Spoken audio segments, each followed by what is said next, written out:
Bonjour chers auditeurs, aujourd'hui j'ai le très grand plaisir de recevoir l'un d'entre vous pour parler d'un sujet un petit peu sensible, le démarchage téléphonique, pour ne pas dire le harcèlement téléphonique de différentes entreprises qui se disent blanc ou noir selon les moments, qui nous appellent X fois par semaine, qui nous font suer, allez soyons fous. Donc bonjour Monsieur Bernard, fidèle auditeur de RDB, bonjour à vous. Bonjour Madame Elwood et bonjour les auditeurs. Bon, je tiens d'abord à vous remercier de me recevoir. Voici donc le pourquoi de ma venue sur les ondes de RDB, comme vous l'avez dit. Et comme vous avez pu le lire dans le journal L'Écho du Berry, lors des parutions des 17 et 24 octobre dernier, je dénonce ce que j'appelle du harcèlement téléphonique. Tout à fait, vous avez raison. Alors c'est tous ces appels que nous subissons journellement à la maison. Des Venant appels. de tout, que ce soit des compagnies d'assurance, que ce soit des partenaires d'EDF, en ce moment, ça fleurit. Donc effectivement, c'est un véritable harcèlement, vous avez tout à fait raison. Je vous laisse continuer. Voilà, donc ces appels 4 ou 5 fois par jour, sous ces démarcheurs qui veulent nous vendre quelque chose, ou comme vous l'avez dit, ces soi-disant cabinets partenaires d'EDF, Oui. et qui nous vantent la possibilité de produire de l'électricité. Oh mon Dieu. Donc toujours quelque chose qui va nous rapporter de l'argent. Oui. Voilà, nous avons beau leur dire que nous ne sommes pas intéressés, que nous avons déjà vu cette possibilité, que chez nous, on ne peut pas faire l'installation, qu'un spécialiste est venu, il a fait un bilan, nous ne l'avons pas jugé positif, ça fait rien, ils n'en ont rien à faire. Oui, ils continuent leur discours jusqu'au temps que vous cédiez, en fait.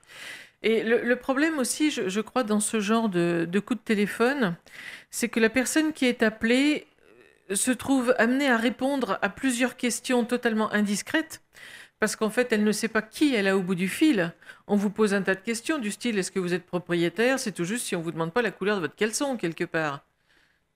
Oui, puis bon, bah, parfois ça peut être gênant, peu qu'on ait oublié de le mettre.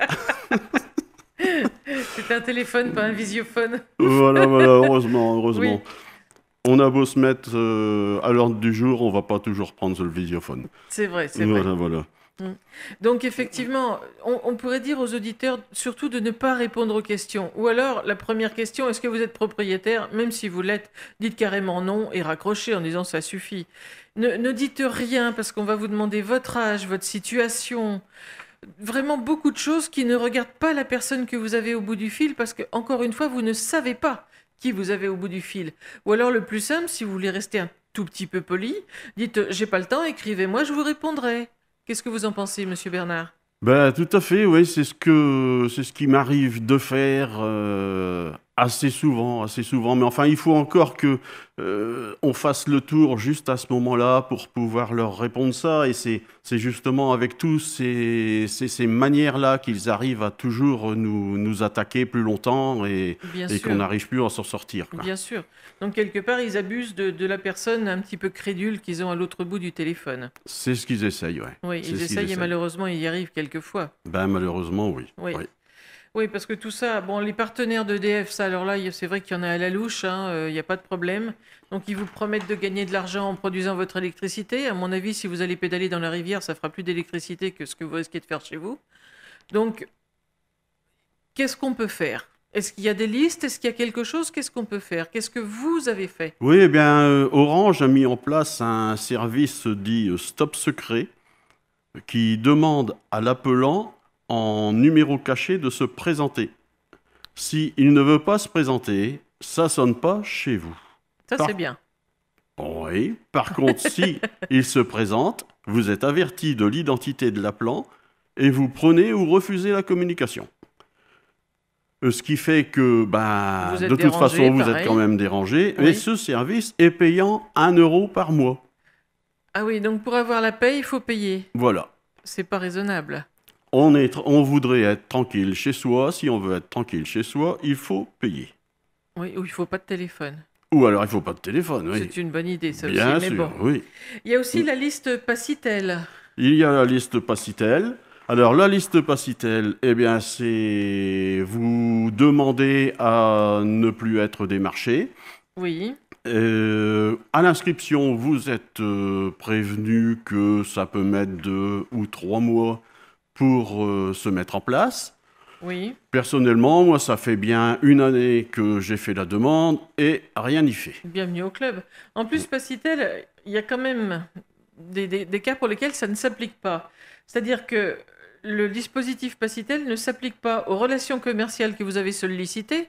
Donc, bien sûr, si vous avez donné votre numéro de téléphone à une boîte de vente par correspondance, vous allez être dérangé. Aux relations avec les entreprises dont vous êtes client, bien évidemment, votre plombier, votre recouvreur ou n'importe qui a vos coordonnées peut vous appeler. Et surtout, alors là, ça me fait beaucoup rigoler, enfin non, pas vraiment, au numéro à usage professionnel. C'est-à-dire que n'importe quel démarcheur peut dire que c'est un usage professionnel et peut vous avoir que vous soyez inscrit ou non sur cette liste Pacitel. Voilà. Donc en fait, ça ne sert pas à grand-chose.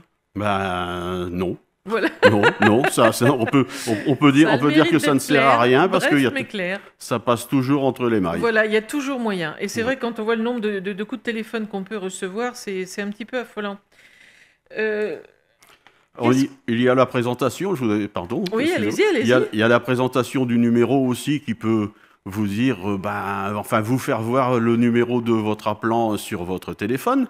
Mais enfin, pour la présentation du numéro, ça vous coûte 1,50 € par mois. Voilà, c'est ça. Et puis bien souvent, ce genre d'appel, moi je le sais parce que j'ai la présentation du numéro, soit ça me met inconnu, soit ça met 000000. Ouais, Ça aide. Ça aide beaucoup pour identifier la personne qui appelle. exact. Donc effectivement, tout ça, c'est pas encore au point. Est-ce qu'on pourrait peut-être demander à nos élus, mais qu'est-ce qu'on peut faire pour éviter ce genre de choses? Parce qu'avoir la paix chez soi, c'est quand même un minimum. On n'est pas venu habiter notre beau Berry pour être dérangé par des gens qui appellent des fois à des milliers de kilomètres, qui en ont quelquefois rien à faire du décalage horaire, parce que je ne sais pas si vous avez eu droit à des coups de fil à des heures intempestives, mais moi, ça m'est arrivé. Mais de toute façon, excusez-moi, Oui, mais très très souvent, à partir de 12h15, voilà, c'est midi l'heure du 15, déjeuner. midi 20, midi 30, au moment où vous êtes installé à table, Voilà. parce qu'on a essayé le matin de vous appeler, vous arrivez, Mhm. terminer, c'est raccroché, alors Oui. eh bien, du coup, on recommence, et Tout puis c'est à au fait. moment où vous êtes à table. Voilà, c'est vrai. Donc ça dérange. De toute façon, ça dérange. Par le principe, par l'heure et surtout par ce qui est proposé, qui est tout à fait malhonnête. Parce que c'est quand même de la vente. Le but, c'est de vendre leurs produits, quels Voilà. qu'ils soient. Le but, c'est de vendre leurs produits, c'est-à-dire que le but pour nous, c'est de ne plus rien avoir dans la poche. Alors déjà qu'on n'en a pas grand, Bah c'est sûr. eh bien, en les suivant, si encore ce qu'ils vendaient Mhm. euh, correspondent réellement à ce qu'ils présentent.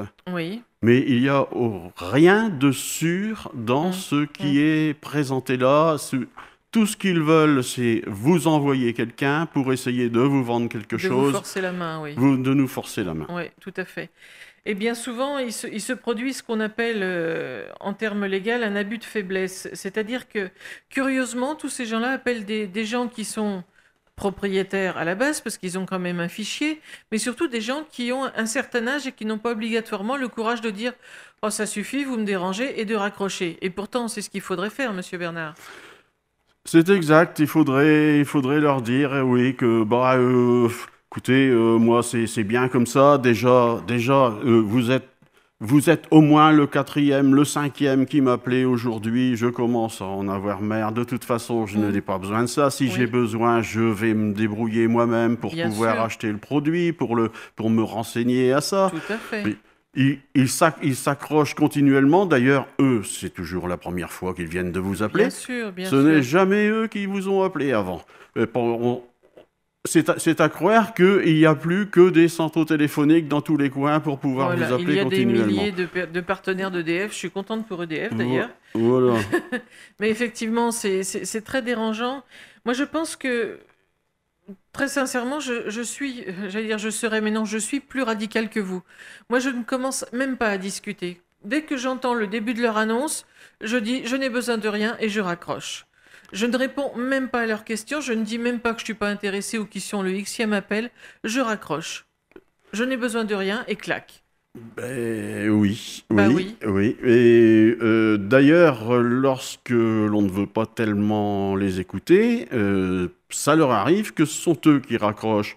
Mais ça fait pas tellement partie de notre éducation lorsque quelqu'un nous appelle de raccrocher au nez de la personne. Donc, c'est peut-être ce qui fait aussi que ça leur permet de discuter plus longtemps parce que nous, n'étant pas dans nos habitudes, nous voulons expliquer, nous voulons dire pourquoi ça nous intéresse pas et qu'il faudrait peut-être nous laisser tranquilles. Bien sûr.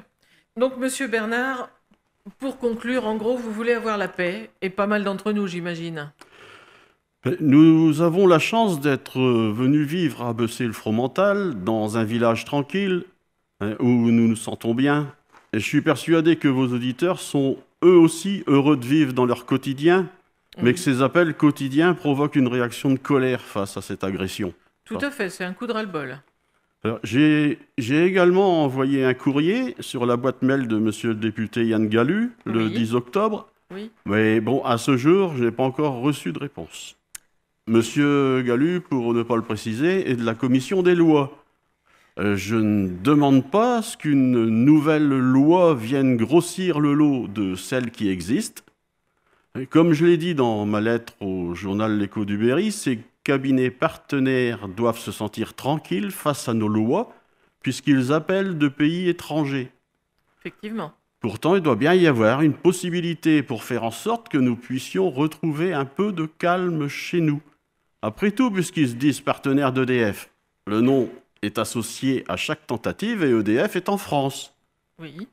Alors la question, c'est ces cabinets sont réellement partenaires ou ne sont-ils que des menteurs ou des escrocs avec le seul souci de nous prendre notre argent ?